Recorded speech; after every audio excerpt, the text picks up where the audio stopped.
ফায়ুতরাকু বিমাতারিকা মিন হাদিদ, লোহার হাতুড়ি দিয়ে এবার ওর পিটানো শুরু হবে। পিটাতে পিটাতে ওর গায়ের গোশত আর মাসেলগুলো থেতলে ফেলা হবে। ইকালু লিল আরদি ইলতাইমি, জমিনকে বলা হবে চাপ দাও। ফাতাখতালিফা আদলাউ, ওয়াল আয়াযু বিল্লাহ। কবরের এক পাশের মাটি আরেক পাশের মাটি এমন ভাবে চাপ দিবে, ডান পাশের পাজরের হাড় বাম দিকে ঢুকে যাবে, বাম দিকের হাড্ডি ডান পাশে এসে যাবে। ওর চিৎকারে পুরো কবরস্থানটা থারথার করে কাঁপবে। ওরে বাঁচানোর তখন কেউ থাকবে না। ওর ক্ষমতা, ওর দাপট, ওর হুঙ্কার, ওর অহংকার ওরে বাঁচাতে পারবে না। চিল্লায় বলেন ঠিক কিনা? হাত্তা সা, কিয়ামত পর্যন্ত, কিয়ামত পর্যন্ত এই দুর্বিষহ জীবন সময় তার কাটতেই থাকবে। আল্লাহ, কবরের এই আযাব থেকে তুমি আমাদেরকে বাঁচাও। মাটিতে আমাদেরকে শোয়াই লাগবে, ঠিক কিনা? একদিন মাটির ভেতরে হবে ঘরে, মন আমার কেন বান্ধ দালান ঘর। প্রাণ পাখি উড়ে যাবে পিঞ্জর ছেড়ে, ধরা ধামে সবই রবে তুমি যাবে চলে। বন্ধু বান্ধব যত, মাতা পিতা দ্বারা সুত, সবই হবে তোমার পরে। মন আমার কেন বান্ধ দালান ঘর, একদিন মাটির ভেতরে হবে ঘরে। মন আমার কেন বান্ধ দালান ঘর। চিল্লায় বলেন ঠিক কিনা? চলে যেতে হবে। দালান ঘর, বাড়ি ঘর, টাকা পয়সার জন্য পাগল হয়ে থাকি আমরা, কিন্তু এটা আমার আসল ঘর নয়।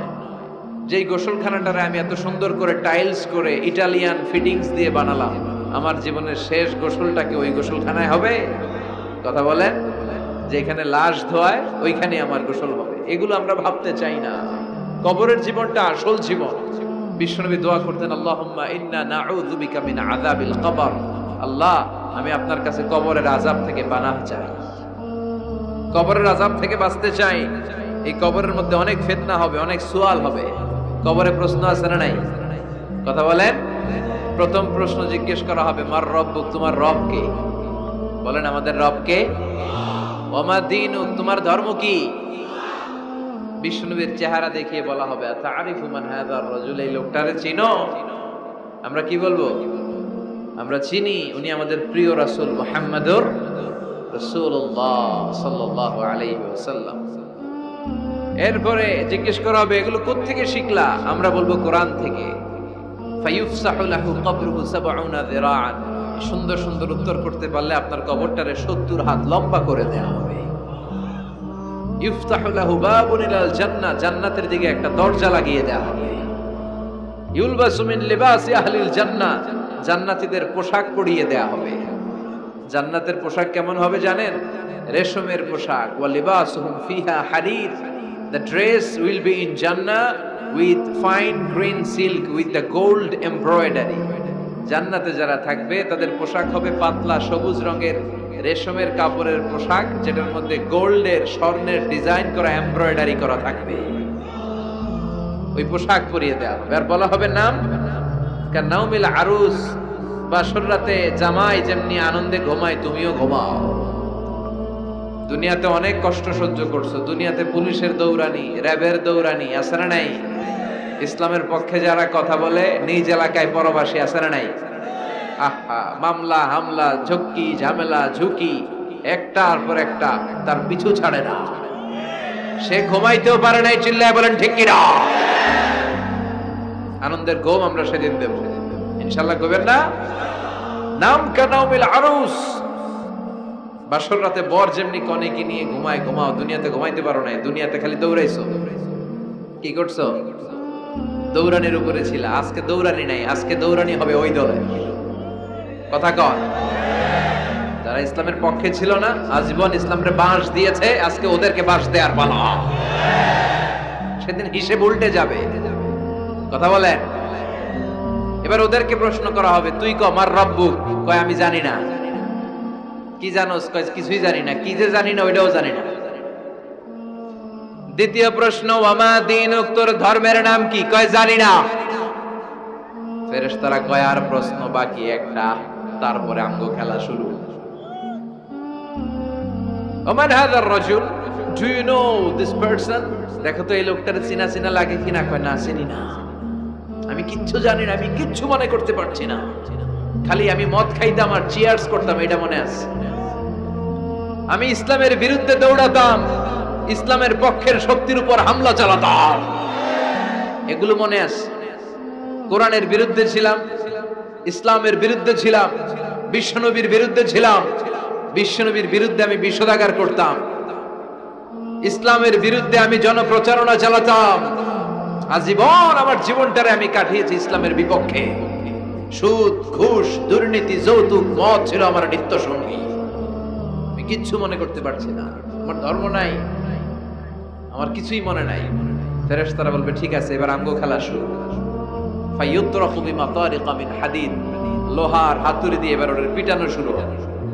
পিটাতে পিটাতে ওর গায়ের গোশত আর মাসেলগুলো থেতলে ফেলা হবে। ইয়কালু লিল আরদি ইলতাইমি, জমিনকে বলা হবে চাপ দাও। ফাতাখতালিফু আদলাউ, ওয়াল আয়াযু বিল্লাহ। কবরের এক পাশের মাটি আরেক পাশের মাটি এমন ভাবে চাপ দিবে, ডান পাশের পাজরের হাড় বাম দিকে ঢুকে যাবে, বাম দিকের হাড়টি ডান পাশে এসে যাবে। ওর চিৎকারে পুরো কবরস্থানটা থারথার করে কাঁপবে। ওরে বাঁচানোর তখন কেউ থাকবে না। ওর ক্ষমতা, ওর দাপট, ওর হুঙ্কার, ওর অহংকার ওরে বাঁচাতে পারবে না। চিল্লায় বলেন ঠিক কিনা? হাত্তা সা, কিয়ামত পর্যন্ত, কিয়ামত পর্যন্ত এই দুর্বিষহ জীবন সময় তার কাটতেই থাকবে। আল্লাহ, কবরের এই আযাব থেকে তুমি আমাদেরকে বাঁচাও। সূরাতুল মুলক যারা নিয়মিত তেলাওয়াত করবে, আল্লাহর মেহেরবানিতে তাদের কবরে কোনো আযাব হবে না। করতে রাজি আছেন?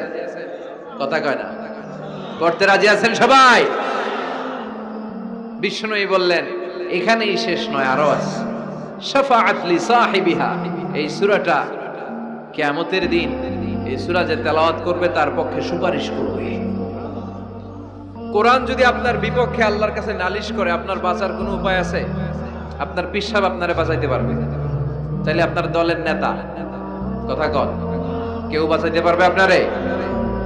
কোরআন যেমনি আপনার বিরুদ্ধে দাঁড়ালে আপনারে বাঁচাতে পারবে না, কোরআন তেমনি আপনার পক্ষে দাঁড়ালে আল্লাহ আপনারে ফেলে দিতে পারবে না। কোরআন আপনার পক্ষে থাকলে আল্লাহ আপনাকে দয়া করবেনই। বিশ্বনবী বলেছেন ইকরাউল কুরআন ফাইন্নাহু ইয়াতি ইয়াউমাল কিয়ামাতি শাফিআন লিআসহাবি। কোরআন তেলাওয়াত করো, কেননা কোরআনের তেলাওয়াত এটা কিয়ামতের দিন তোমার জন্য সুপারিশ হয়ে দাঁড়াবে। এজন্য বিশ্বনবী বললেন যে ব্যক্তি সূরাতুল মুলক নিয়মিত তেলাওয়াত করবে, এই সূরাটা কিয়ামতের দিন ওই তেলাওয়াতকারীর জন্য আল্লাহর কাছে সুপারিশ করবে। এখানেই শেষ নয়, বিশ্বনবী বললেন খাসামাত আন সাহিবিহা, এই সূরা যে তেলাওয়াত করবে তার পক্ষে আল্লাহর সাথে এই সূরাটা দাঁড়িয়ে তার পক্ষ নিয়ে আল্লাহর সাথে তর্ক করবে, ঝগড়া করবে। আল্লাহ, তুমি ওরে জান্নাত দিবা না কেন? ওরে মাফ করবা না কেন? তুমি না গফুর, তুমি না গফফার, তুমি না রহিম, তুমি না রহমান, তুমি মাফ করে দাও। ও মিয়া, সুপারিশ করতেছে কে? সূরাতুল মুলক। সুবহানাল্লাহ কইবেন না? কতক্ষণ এই তর্ক আল্লাহর সাথে সে চালাবে? হাত্তা আদখালাহুল্লাহুল জান্নাহ, যতক্ষণ না আল্লাহ তার জান্নাতে না ঢুকায়।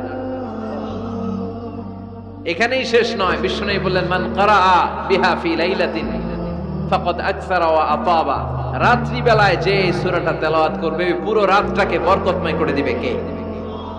এজন্য বিশ্বনবী বলেন আমি চাই আমার সব উম্মত এই সূরাটা মুখস্থ করে নেক। আমার চাই আমার ছোট বড় আবাল বৃদ্ধ বনিতা সব উম্মতের হৃদয়ের মধ্যে এই সূরাটা গাঁথা থাক, মুখস্থ থাক, হিফজ করা থাক। আমরা বিশ্বনবীর উম্মত না? কথা কর। নবীর এই আশাটা আমাদের পালন করার দরকার আছে না নাই? আমরা কি পারি না এই সূরাটা মুখস্থ করে রাখতে? মাত্র 30 আয়াত, প্রতি মাসে কয়দিন? প্রতিদিন এক আয়াত করে মুখস্থ করলে লাগে কয়দিন? প্রতিদিন এক আয়াত করে মুখস্থ করলে 30 দিনে এই সূরা মুখস্থ করতে রাজি আছেন? সবাই রাজি আছেন তো? মনে থাকবে? নেক্সট টাইমে নেক্সট ইয়ারে আসলে জিজ্ঞেস করবো যে সূরা মুলক মুখস্থ হয়েছে কিনা। হ্যাঁ, মনে থাকবে তো? আল্লাহ তুমি তৌফিক দাও। এই সূরাটা পড়লে আল্লাহ আপনার দৃষ্টি শক্তিকে খুলে দিবে। আপনার চোখের সামনে কোনো পর্দা থাকলে পর্দাটা সরে যাবে। আপনি আল্লাহর মাহাত্ম্য বুঝতে পারবেন, আপনি আল্লাহরে চিনতে পারবেন, আপনি আল্লাহর অস্তিত্ব টের পাবেন। সুবহানাল্লাহ পড়েন। অনেকেই বলে যেটা দেখি না তা মানি না। যারা স্রষ্টাকে বিশ্বাস করে না তারা বলে আনসিন ইজ নাথিং, যেটা দেখা যায় না এটা বিশ্বাস করি না। নাস্তিক্যবাদের ছড়াছড়ি আছে না নাই? বাগেরহাটে কোনো নাস্তিক নাই মনে হয়? বাবা গণ আছে আছে আছে। এত দাড়ি টুপি এগুলার ভিতরে ঢুকে কেমনে? ওগুলা পিছনে পিছনে থাকে, এগুলা আজীবন পিছনে পিছনে থাকবে। কথা বলেন। ইয়াং যুবক যারা আছে তোমরা একটা বই পড়বে, প্যারাডক্সিক্যাল সাজিদ, একটা বই আছে বাজারে, নাস্তিকদের বিভিন্ন প্রশ্নের জবাব। এই বইয়ের লেখক খুব ভালো করে ওই বইতে তিনি তুলে ধরেছেন। লেখকের নাম আরিফ আজাদ। এটা পড়লে শিক্ষিত যারা তাদের মনের মধ্যে এই ঘুরপাক করা প্রশ্নগুলোর উত্তর তারা পেয়ে যাবে। বইয়ের নাম প্যারাডক্সিক্যাল সাজিদ, আরিফ আজাদের লেখা। তো তার পাশাপাশি এই সূরাটা পড়লেও আমরা জানতে পারবো, কারণ এই সূরাটা হচ্ছে the surah is an eye opener for us all. আমাদের সবার চোখ খুলে দিবে এই সূরাটা। আমাদের ঘুমন্ত বিবেককে জাগিয়ে তুলবে এই সূরাটা। যারা বলে যে স্রষ্টাকে দেখা যায় না তাদের জন্য এই সূরাটা একটা মেডিসিন। আল্লাহ কেমন যেন এই সূরায় বলতে চায়, ওপেন ইউর আই, তুমি তোমার চোখ খোলো না একটু। You must find your God, তুমি তোমার আল্লাহরে খুঁজে পাবা। আপনি আকাশের দিকে তাকান, বাতাসের দিকে তাকান, জমিনের দিকে তাকান, আল্লাহরে খুঁজে পাবেন। সাইয়েদনা ইব্রাহিম তারার দিকে তাকালেন, বললেন মনে হয় এটাই আমার রব। পরে দেখে তারা নাই, কয় না না, আমার রব তো আমার ছেড়ে চলে যেতে পারে না। সাইয়েদনা ইব্রাহিম চাঁদ দেখলেন, পূর্ণিমার চাঁদ দেখে ভাবলেন তাইলে এটা তো তারার চেয়েও বড়, মনে হয় এটা আমার রব। পরে দেখলেন চাঁদও নাই। সাইয়েদনা ইব্রাহিম কয় আমিও আপনার লগে নাই। এরপরে সূর্য উঠলো, গগন বিদারী সূর্য পুরো জমিনটারে আলোকিত করে ফেললো। উনি বললেন হাদা আকবার, সূর্য অনেক বড়, তাহলে এটা আমার রব। পরে বিকেল বেলা যখন সূর্য ডুবে যায়, সাইয়েদনা ইব্রাহিম কয় না, আমার রব তো আমার ছেড়ে কোথাও চলে যেতে পারে। তখন তিনি চিন্তা গবেষণার মধ্য দিয়ে মহাসত্যের খোঁজ পেলেন। সুবহানাল্লাহ পড়েন। মহাসত্য হচ্ছেন একজন, চিৎকার করে বলতে হবে তিনি কে? সে আল্লাহ বলে, গোলাম আমার অস্তিত্ব অনুভব করার জন্য তোমাকে ডজন ডজন বই পড়া লাগবে না, ডক্টরের ডিগ্রি লাগবে না।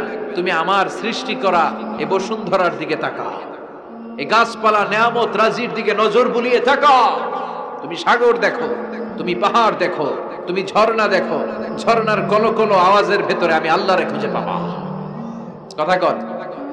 ঝর্ণা দেখছেন কেউ কোনোদিন? বাগেরহাটে আছে?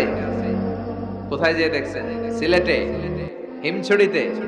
আহা, ঝর্ণার সামনে দাঁড়ালে বোঝাই যায় একজন এটাকে নিয়ন্ত্রণ করছে। একজন আছে, একজন থাকা লাগবে, একজন থাকা চাই যাকে ছাড়া মহাবিশ্ব এত সুন্দরভাবে চলতে পারে না। সাগরের দিকে তাকান। কক্সবাজারে গেছেন আপনারা? আহা, কি ক্ষুদ্র আমি, কি তুচ্ছ আমি, কি নগণ্য আমি। যখন আমার অলমোস্ট প্রতি সপ্তাহে কক্সবাজারে ফ্লাইট থাকে, আমার কক্সবাজারে অনেক প্রোগ্রাম থাকলে আমি বিকেলে আগে সাগরের সামনে চলে যাই, নিজে যে কত ছোট এটা দেখার জন্য। বঙ্গোপসাগরের সামনে দাঁড়ালে আয়রে নিজের কি ইয়াতিম লাগে, কি ছোট্ট আমি, কি সাগরের তর্জন গর্জন। হিমছড়িতে যখন যাই, সিলেটের মাধবকুণ্ডে যখন যাই, মালয়েশিয়াতে মাঝে মাঝে যাই, ক্যামেরন হাইল্যান্ডে কিছু ওয়াটারফল আছে। আল্লাহু আকবার, এই ঝর্ণার আওয়াজের মধ্যে মনে হয় যেন আল্লাহর জিকির শোনা যায়, ঠিক কি না? ঝর্ণা ঝর্ণা ঝর্ণা রে, বলনা বলনা বলনা রে, কার বিরহে পাগল পাড়া তুই, কার মিলনে ফুল ফসলে ভরার তোর দুকুল বই, কার মিলনে ফুল ফসলে ভরার তোর দুকুল বই। ঝর্ণা ঝর্ণা ঝর্ণা রে, বলনা বলনা বলনা রে, কার বিরহে পাগল পাড়া তুই। সুবহানাল্লাহ পড়েন। ঝর্ণার দিকে তাকালে, আকাশের দিকে তাকালে, বাতাসের দিকে তাকালে আকাশের রব আল্লাহর অস্তিত্ব সেখানে আছে না নাই? চিল্লায় বলেন আছে না নাই? এই জন্য নাস্তিকদের যুক্তিগুলো খোড়া যুক্তি। তারা বলে আনসিন ইজ নাথিং, যেটা দেখি না ওইটা মানি না। এরকম কিছু গাধা আছে না নাই? হাদারাম, উল্লুক্কা পাঠা, যেটা দেখি না ওইটা মানি না। আচ্ছা বলেন তো, আমরা কোনোদিন আমেরিকা দেখছি সরাসরি? কথা কয় না। টিভিতে দেখছি, বইতে দেখছি আমেরিকার ছবি, কিন্তু সরাসরি এটা আমেরিকা দেখছি, তাই বলে আমরা আমেরিকা মানি না? কথা বলেন। নাস্তিক যারা কথা বলে এরা বাতাস দেখতে পায়? উত্তর দেন, বাতাস দেখা যায়? তো নাস্তিকের যারা দল, নাস্তিকের গোষ্ঠী, ওরা কি বাতাসকে মানে না? Why do you believe on that? Why do you believe on air in the atmosphere? বায়ুমণ্ডলে যে বাতাস আছে এটা কেন মানো? বাতাস তো দেখো। কে কারো যখন মাইগ্রেনের পেইন হয় মাথায়, আমার প্রচন্ড ব্যথা, আপনারা কি দেখতে পাচ্ছেন ব্যথাটা? কিন্তু মাথায় যে ব্যথা হয় এটা আপনারা মানেন না, নাস্তিকেরা মানে না। তাহলে ওদের যুক্তির কোনো গ্রাউন্ড আছে? কোনো গ্রাউন্ড নাই। যেটা দেখা যায় না এটা নাকি ওরা বিশ্বাস করে না। আল্লাহ বলেন সৃষ্টির দিকে তাকা, নজর করে দেখ, আমি আল্লাহর নিদর্শন আছে। সুবহানাল্লাহ পড়েন। নাস্তিকদের কিভাবে আপনি বুঝাবেন? একটা ঘটনা বললে চমৎকার বুঝতে পারবেন। কুফা নগরীতে এক নাস্তিক ছিল, সে এরকম বলতো, যেটা দেখি না ওইটা মানি না। সবাই বলে আমাদের একজন ইমাম আছে, ওনার নাম নু'মান ইবনু সাবিত, উনি তোমারে দেখায় ছাড়বে আল্লাহরে। সে বলে তাই, তাহলে ডাকো তো, তার সাথে আমি তর্ক করব। অ্যাপয়েন্টমেন্ট দেওয়া হলো জুমার পরে ঠিক ভর দুপুরে 2টায়। নু'মান ইবনু সাবিত ওনার আসল নাম, ওনার লকব হচ্ছে আবু হানিফা। ইমাম আবু হানিফারা ছিলেন না, ইমাম আল আযম। উনি আল্লাহর পক্ষে নাস্তিকের সাথে লড়বেন, আর নাস্তিক আল্লাহর বিপক্ষে লড়বেন। সময় দেয়া হয়েছে জুমার সালাতের পর ভর দুপুরে 2টা। ঠিক সময় নাস্তিক এসেছে, হাজার হাজার মানুষ এসেছে, আসে নাই ইমাম আবু হানিফা। নাস্তিক তো রেগে মেগে আগুন, আমার সময় দিয়ে উনি আসে নাই কেন? আসে না কেন? আধা ঘন্টা, 1 ঘন্টা, 1.5 ঘন্টা চলে যায়, আসে না। প্রায় 2 ঘন্টা পরে ইমাম আবু হানিফা দৌড়ে দৌড়ে আসলেন। নাস্তিক বলে আপনার তো সময়ের কোনো জ্ঞানই নাই, আপনার সাথে কোনো তর্ক চলবে না। ইমাম আবু হানিফা বললেন ইনদি উযর, আই হ্যাভ অ্যান এক্সকিউজ, আমার একটা এক্সকিউজ আছে। কি এক্সকিউজ? সাইয়েদনা ইমাম আবু হানিফা বললেন, আমি যখন ঘর থেকে বের হই, এই পথে আসার সময় আমাকে একটা নদী পার হতে হয়। কি পার হতে হয়? আজকে যে দেখি নদীর সামনে কোনো নৌকা নাই, মানুষ নাই, কেউ নাই, কেউ নাই। হঠাৎ দেখলাম নদীর পাশে বিশাল একটা বড় গাছ, গাছটা এমনি এমনি 2 ভাগ হয়ে গেল। গাছ থেকে এমনি এমনি কাঠ আর তক্তা বের হয়ে গেল, তক্তাগুলো এমনি এমনি জোড়া লেগে নৌকা হয়ে গেল। ওই নৌকা এমনি এমনি নদীর মাঝখানে এসে পড়লো, আর আমি উঠে বসলাম। মাঝি ছাড়া, লগি বৈঠা ছাড়া নৌকা আমারে এক টান মেরে নদীর ওপার নিয়ে গেল। এই কাজগুলো হতে হতে 2 ঘন্টা লেগে গেছে। কয় ঘন্টা? নাস্তিক কয় তবে ইমামের মাথা খারাপ। নাস্তিক কি বলে? তোদের ইমামের মাথায় সমস্যা। ইমাম আবু হানিফা বললেন, আপনি এই কথা বললেন কেন? আমার মাথা ঠিকই আছে, আপনি আমার গালি দেন কেন? নাস্তিক বলে এমনি এমনি গাছ ভেঙে 2 ভাগ হয় নাকি?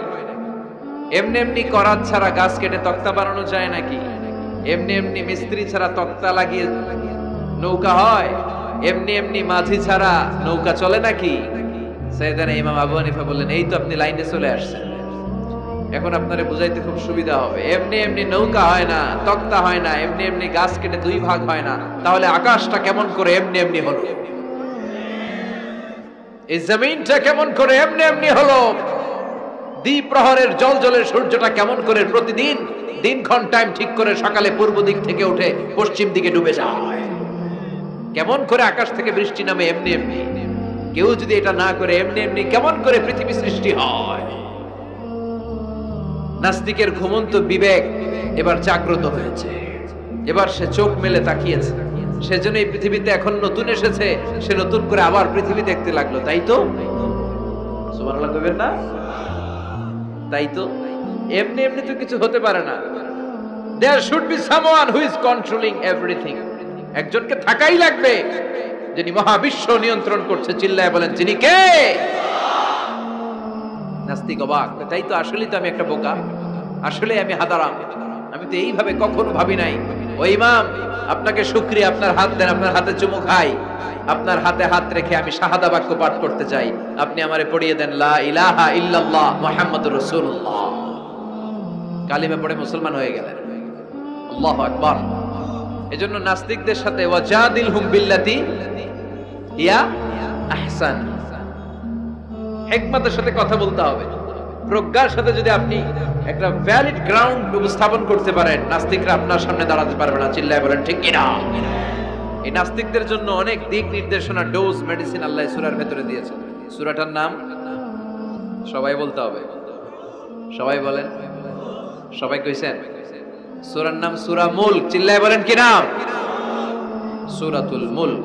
আল্লাহ শুরু করছেন, তাবারাকাল্লাযী বিয়াদিহিল মুলকু ওয়া হুয়া আলা কুল্লি শাইইন কাদির। সুবহান সেই সত্তা যার হাতে ক্ষমতা আর তিনি সব বিষয়ের উপরে ক্ষমতাবান। পড়েন সুবহানাল্লাহ। তাবারাকাল্লাযী, সুবহান সেই সত্তা, বিয়াদিহিল মুলকু, যার হাতে সব ক্ষমতা, ওয়া হুয়া, আর তিনি, আলা কুল্লি শাইইন কাদির, সব বিষয়ে ক্ষমতাবান। তিনি কে? বিয়াদিহিল মুলকু, তার হাতে ক্ষমতা। চিল্লায় বলেন তো কার হাতে? নাকি আপনাদের হাতে? মাননীয় প্রধানমন্ত্রীর হাতে? আস্তে আস্তে যাও, তুমি তো পুরো মাইক নাড়ায় ফেলতেছ। ক্ষমতা কার হাতে? নাকি প্রধানমন্ত্রীর হাতে? র্যাবের প্রধানের হাতে?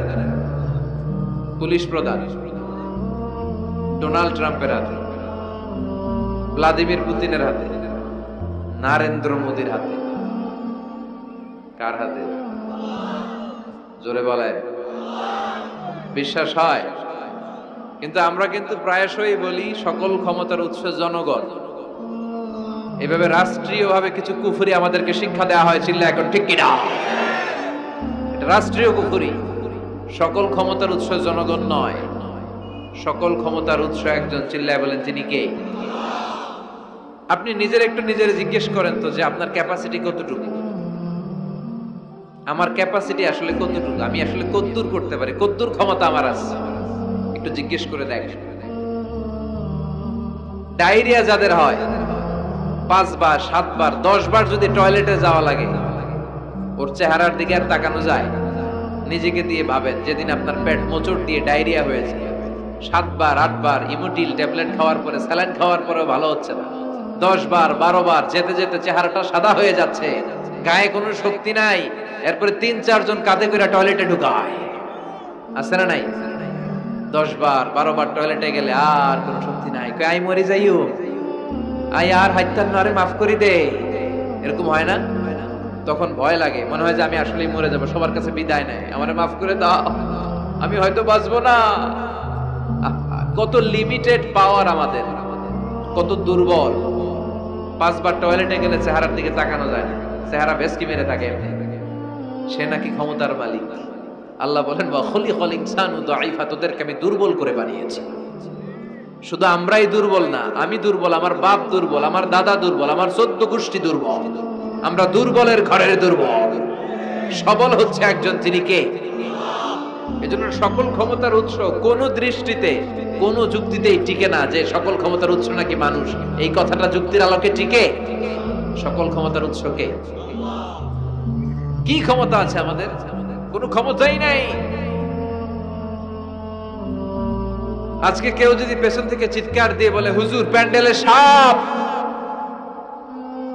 মজা করে বলছি, এতেই অনেকে খুঁজতেছে কই সাপ, কই সাপ। দেখছেন ক্ষমতার মালিক নাকি আমরা?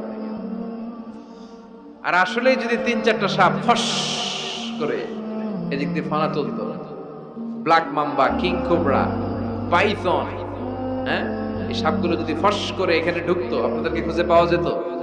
এতক্ষণ স্লোগান চলে, এখন দৌড়। আছে না নাই? সাপ বাদ দেন, ভাউয়া ব্যাংক চিনেন? অথবা কোলা ব্যাংক? বাগেরহাটে কি বলে, কি করে? খালি লাফায়। 10টা ভাউয়া ব্যাংক, 2টা স্টেজে আর 8টা প্যান্ডেল ছেড়ে দেওয়া হলো। অবস্থাটা কি হবে জানেন? ভাউয়া ব্যাংক আর কি লাভ দিবে? এর চেয়ে বড় লাভ দিবেন আপনারা, এর চেয়ে বড় লাফাইতে লাফাইতে আমরা ভাগবো। এই হচ্ছে আমাদের অবস্থা। নিজেকে একটু জিজ্ঞেস করেন যে how much capacity I belong, কতটুকু ক্ষমতা আমার আছে। আহা, মাঝে মাঝে বাসে যখন আমরা চড়ি, পেশাব চাপে না? কথা বুঝতেছে না বোধহয়। আমরা বাসে করে সফরে যাচ্ছি, পেশাব চাপে না? চাপে। ড্রাইভাররে অনুরোধ করার পরে ড্রাইভার বলে, এই বাসের নিয়ম হচ্ছে ঢাকা টু কক্সবাজারে থামবে একবার, কয়বার? আরো 20 কিলোমিটার পরে ওইখানে থামানো হবে। ওই বেটার যান যায় পেশাবের চাপে। এরকম পরিস্থিতিতে আমরাও জীবনে কালে ভদ্রে দুই একবার পড়েছি কিনা? ওই সময়ের কথাটা একটু খেয়াল করেন যে আপনার কি অবস্থা হয়েছিল তখন। সে নাকি ক্ষমতার মালিক, সে নাকি সকল ক্ষমতার উৎস, যার 10 মিনিটের পেশাব আটকে রাখার ক্ষমতা তার থাকে না। এজন্য মানুষ কখনো ক্ষমতার উৎস হতে পারে না। চিৎকার করে বলতে হবে, সকল ক্ষমতার উৎস কে? কি দুর্বল আমরা। মশা কামড়াইলে মশারে ধরতে পারি না, মারতে পারি না, দৌড়। মশা ওইরা কই চলে যায় খুঁজেও পাই না। কুত্তা এম করে কামড়াইলে আমরা কুত্তারে কামড়াইতেও পারি না। কথা বলেন, অসহায় হয়ে তাকিয়ে থাকি। আহা, কি দুর্বল আমরা, কি দুর্বল। কোনো ক্ষমতা নাই।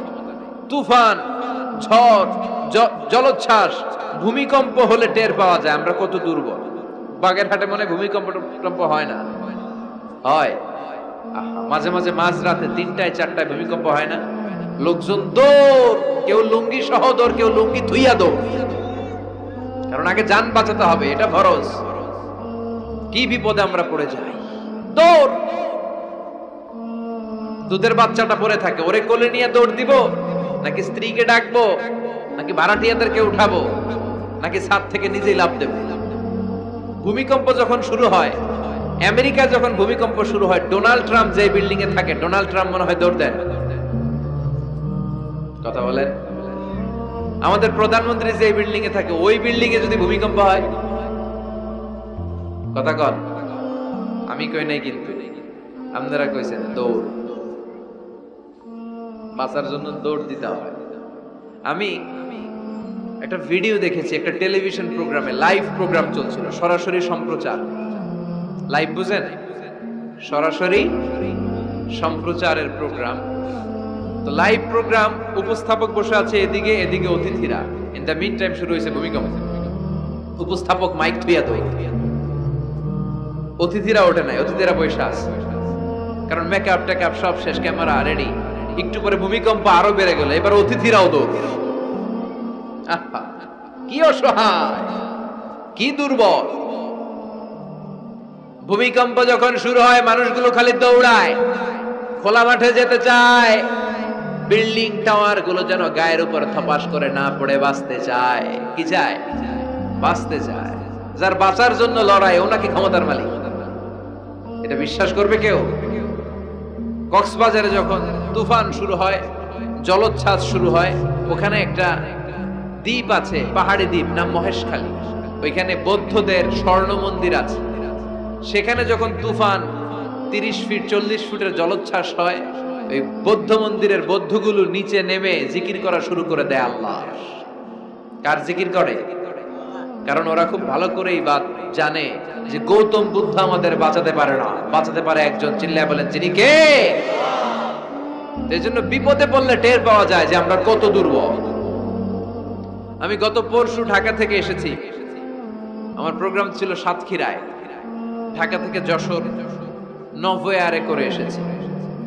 তো সেখানে যারা বিমানবালারা থাকে, তারা কেমন যেন প্যান্ট ট্যান্ট স্যুট টুট পরে আসে, নিজেদেরকে সাজিয়ে গুছিয়ে। এই বিমানবালাগুলো লিপস্টিক মেখে নিজেকে মেকআপ করে প্রদর্শন করে, কারণ তাদের সৌন্দর্যটাই হচ্ছে এখানে আসল জিনিস। সৌন্দর্য না থাকলে এদেরকে এয়ার হোস্টেস বানায়। আমরা সিটে বসলাম, ইনস্ট্রাকশন দিল বিমানটা এখন টেক অফ করবে। ইন দ্য মিন টাইম এই মেয়েটা মাইক্রোফোন হাতে নিয়ে বলতে আরম্ভ করলো, ভদ্র মহিলা এবং ভদ্র মহোদয়গণ, আপনারা আপনাদের সিট বেল্ট গুলো বেঁধে নিন। এখনই আমাদের উড়োজাহাজটি শাহজালাল আন্তর্জাতিক বিমানবন্দর থেকে 14,000 ফিট উপর দিয়ে যশোর বিমানবন্দরে উদ্দেশ্যে ছুটবে। আল্লাহু আকবার, আল্লাহু আকবার, আল্লাহু আকবার। তো আমি ঘাড় ঘুরে তাকাইলাম, কি রে আল্লাহু আকবার পড়ে গেলাম। পরে তাকিয়ে দেখি ওই মেয়েই পড়তেছে, কাগজের মধ্যে লেখা। অবাক হলাম, যার চলাফেরা এরকম, বেশভূষা এরকম, এই মেয়েটা এখন আল্লাহু আকবার, আল্লাহু আকবার, আল্লাহু আকবার পড়ছে। আর পড়ছে শুদ্ধ অশুদ্ধ মিলিয়ে, সুবহানাল্লাযী সাখখারা লানা হাযা ওয়া মা কুন্না লাহু মুকরিনিন। আমি মিলাতে পারলাম না যে আল্লাহু আকবার পড়ে কেন। পরক্ষণে আমি বুঝলাম যে এইমাত্র বিমানটা গ্রাউন্ড ছেড়ে দিয়ে 14,000 ফিট উপরে উঠে যাবে। ওদের সবার খুব ভালো করেই জানা, ওই 14,000 ফিট উপরে আকাশের মাঝে আমাদেরকে বাঁচানোর কেউ নাই। কেউ আমাদেরকে, পুলিশ আমারে বাঁচাতে পারবে না, এয়ারলাইন্সের ম্যানেজার আমারে বাঁচাতে পারবে না, কোন সিকিউরিটি আমারে বাঁচাতে পারবে না, ফায়ার সার্ভিসের ওরা আমাকে বাঁচাতে পারবে না। ওই 14,000 ফিট উপর থেকে আমারে বাঁচাতে পারে একজন, চিল্লায় বলেন যিনি কে? এটা খুব ভালো করে জানে, হিসাবটা খুব সহজ। এজন্য ওঠার আগে আল্লাহু আকবার লাগে, আর নিচে নামলেই দুম্মা চলে দুম। আছে না নাই? নিচে নামলেই কুছ কুছ হোতা হ্যায়। কথা বলেন, বিমান থেকে নামলেই কুছ কুছ হোতা হ্যায়। বিমানে ওঠার সময় আল্লাহু আকবার, আল্লাহু আকবার। কি অবস্থা আমাদের, কতটুকু ক্ষমতার মালিক। আসলে আমাদেরকে আল্লাহ তেমন কোনো ক্ষমতাই দেয় নাই, ক্ষমতার মালিককে সে আল্লাহ বলছেন, তাবারাকাল্লাযী বিয়াদিহিল মুলকু ওয়া হুয়া আলা কুল্লি শাইইন কাদির। সুমহান সেই সত্তা যার হাতে ক্ষমতা। চিল্লায় বলেন ক্ষমতা কার হাতে?